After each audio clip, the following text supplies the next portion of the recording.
Neymar আর পারছেন না যুদ্ধ করতে নিজের সাথে। হতাশ হয়ে ভাবছেন বিদায় জানাবেন ফুটবলকে। সম্প্রতি এক ইন্টারভিউয়ে কান্নায় ভেঙে পড়ে এমনটাই জানান এই হতভাগা প্রিন্স। সামর্থ্য, যোগ্যতা আর প্রাপ্তি একই সূত্রে গাঁথা হলেও অনেক সময় অনেকের জন্য সুখকর হয় না। ফুটবল ইতিহাসের সবচেয়ে বড় হতভাগা বললে ভুল হবে না। আকাশ সমান সম্ভাবনা আর সামর্থ্য নিয়ে কেরিয়ার শুরু করলেও পারেননি নিজের সামর্থ্যের সবটুকু অর্জন করতে। তিনি হলেন হাজারো ভক্তের এক বুক হতাশার Neymar da Silva Santos junior. Football থেকে অবসরের কথা ভাবছেন ব্রাজিলিয়ান সুপারস্টার নেইমার জুনিয়র।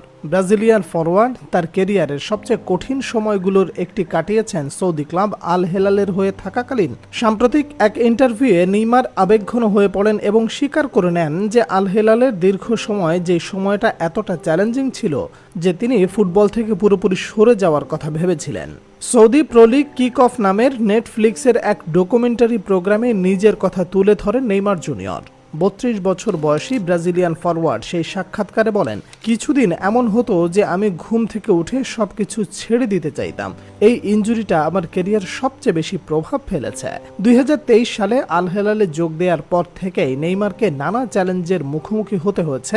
ক্লাবের হয়ে কিছু ম্যাচ খেলার পর ২০২৬ বিশ্বকাপের লাতিন আমেরিকার বাছাই পর্বে উরুগুয়ের বিপক্ষে খেলতে গিয়ে তার এসিএল ইনজুরি হয়। নেইমার বলেন, ইনজুরির শুরুটা সত্যিই খুব কঠিন ছিল। প্রথম দিকে কেবল ব্যথা অনুভব হয়। আমি শুধু চেয়েছিলাম ব্যথা কমুক, হাঁটুটা বাঁকা করতে পারি আর স্বাভাবিকভাবে চলতে পারি। মানসিকভাবে এটাই ছিল অত্যন্ত চ্যালেঞ্জিং। ব্রাজিলিয়ান এই প্রিন্স আরও যোগ করেন, প্রথম মাসটি আমার জন্য খুব কঠিন ছিল। আমি মানসিকভাবে ভেঙে পড়েছিলাম।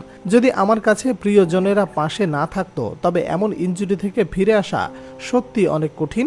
এটা শরীর ও মনের উপর অনেক প্রভাব ফেলে।